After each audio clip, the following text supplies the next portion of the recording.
I love working in the tech industry. It's awesome. It's an opportunity that I've been waiting for and I've been working towards for a long time. It's finally here and it's really cool. I've been making YouTube videos for God knows how many years, over a decade now, and tech videos over the past 3 or 4.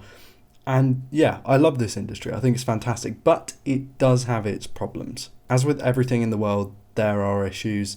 There are just a few in this specific industry that I really want to talk about. Not necessarily just in tech reviews, because I've already kind of done a separate video on that, but the tech industry itself. And these issues can probably carry over to several other industries. I got to stop saying the word industry, actually. Anyway, the idea of this video is just to get these off my chest so that I stop being annoyed by them so much. And also as a bit of a filler video because I'm working on a couple of bigger projects coming up in the next couple of weeks. Let's first talk about price hikes. Now, smartphones are the most used tech in the world right now. You know, everyone's got a smartphone. Some people even have 2 smartphones because a lot of work companies give their employees smartphones as well. So there are just tons of smartphones out there.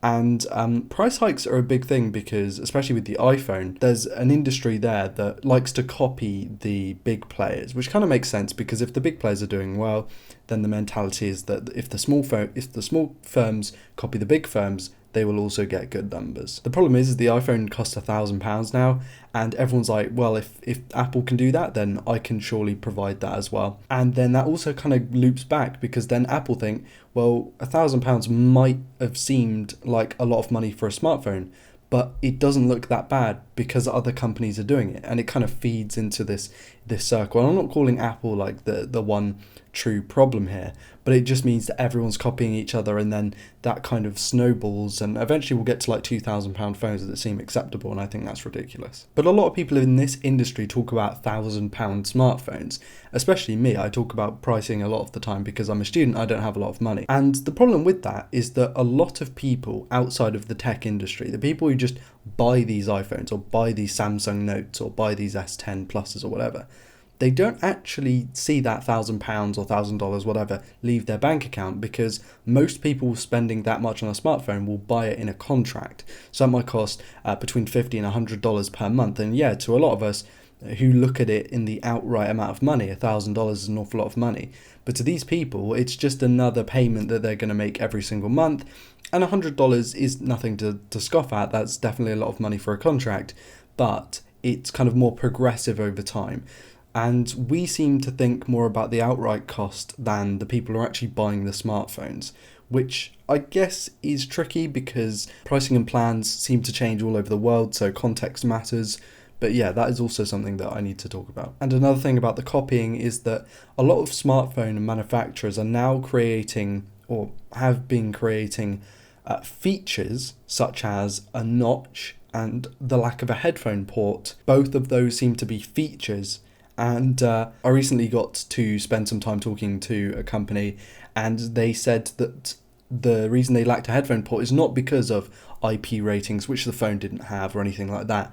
It was actually because the iPhone was doing it and the industry was doing it, and we saw this as an opportunity to create something that's going to be competitive with other phones because it doesn't have a headphone port, which I think is a little bit ridiculous. But again, it just plays back into the idea that people copy people. This next point is really important, so I need you to listen to it.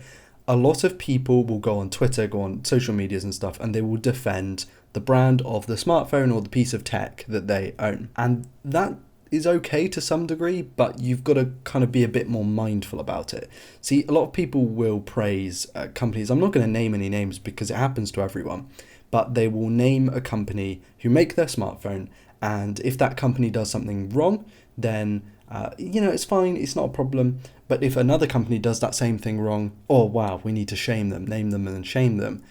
That's an issue because it starts to create this false identity that the company or the manufacturer of the phone is your friend, and they're not. They're a business, and that's just how businesses work. Businesses are there to make money. That's it. That's just what a business is. When you expect you might have got a bit of good service such as a warranty or someone's honoured a replacement. They're not doing that because they like you. They're doing that to kind of save face and to create a positive personality, kind of false personality to their company.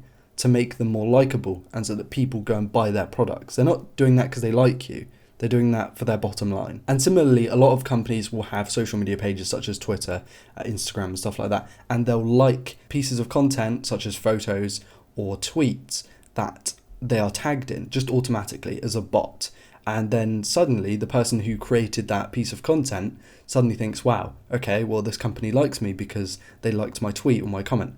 And they didn't, that was just a bot. So remember, these phone companies and these tech companies are businesses. This next point is something that I personally had to deal with a lot, and I have to deal with every single day, because a lot of people in this industry, they don't know what the general consumer actually values. It's very tricky to try and convey that, because as someone who's really into the industry and talking to people who are really into the industry and really passionate about smartphones, and specifically smartphones, but this happens to all kinds of tech, they worry about the little things. So, for example, it's been shown that we want good cameras. Everyone wants a good camera in their smartphone. And some people would consider the Pixel 3 to be the best camera. Some would consider the P30 Pro. Some would consider the S10 Plus. And the issue is that we, as reviewers and analysts, are holding these phones side by side, these images, these camera apps, everything side by side, and really nitpicking the details. And from that, we can say, oh yeah, well, the Pixel definitely has the best one, so everyone should go and buy a Pixel.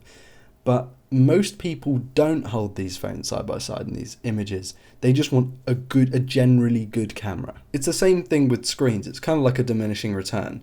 A lot of people, I think, would kind of really like to have a 1080p screen in a phone up to 6.5 inches. But anything past that, Quad HD and UHD, doesn't really make much sense.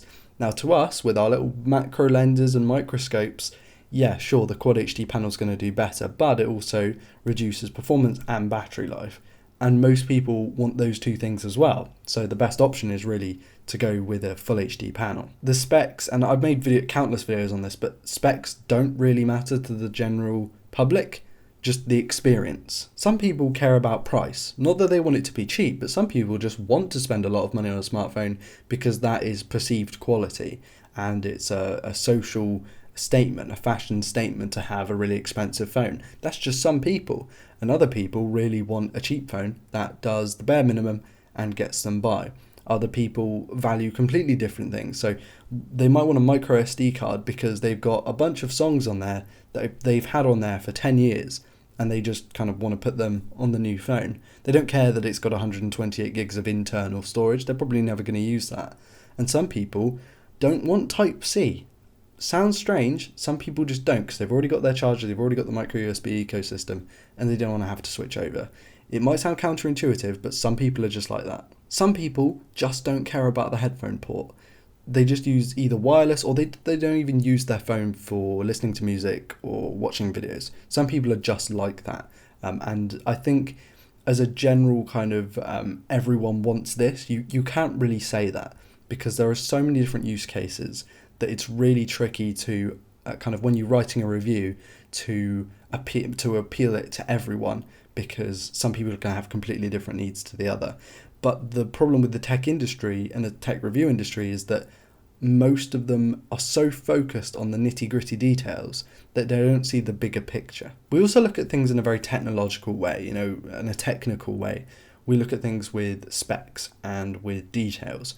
But here's a situation. My sister had her IP68 rated iPhone break because a chocolate bar melted in her handbag. And a lot of people might assume that IP68 rating means that stuff like that wouldn't happen, but the iPhone kind of died and she needed to get it replaced.